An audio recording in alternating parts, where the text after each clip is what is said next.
নমস্কার বন্ধুরা, 2 মাস পর আবার এই রাস্তাটা দিয়ে যাচ্ছি। যাওয়ার পর দেখলাম যে এই প্রতীক্ষালয়টা আমরা পরিষ্কার করে গিয়েছিলাম, তো তখন যা অবস্থা ছিল প্রচণ্ড খারাপ অবস্থা ছিল, মানে একদম যাচ্ছেতাই অবস্থা ছিল, মানে খুব খারাপ অবস্থা।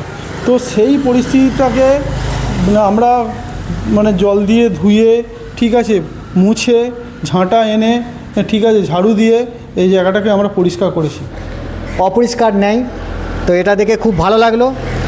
তো অসংখ্য ধন্যবাদ জানাই গ্রামের মানুষকে এবং এখানকার যারা যাত্রীরা আছেন যাত্রীদেরকে অসংখ্য ধন্যবাদ। হ্যাঁ, আর সবথেকে বড় কথা, আমাদের যে খুশি টিভির পক্ষ থেকে এইটা আমাদের কাছে প্রত্যেকের কাছে রিকোয়েস্ট, আমাদের পাশে থাকুন, আমাদের চ্যানেলকে ফলো করুন এবং সাবস্ক্রাইব করুন। ধন্যবাদ।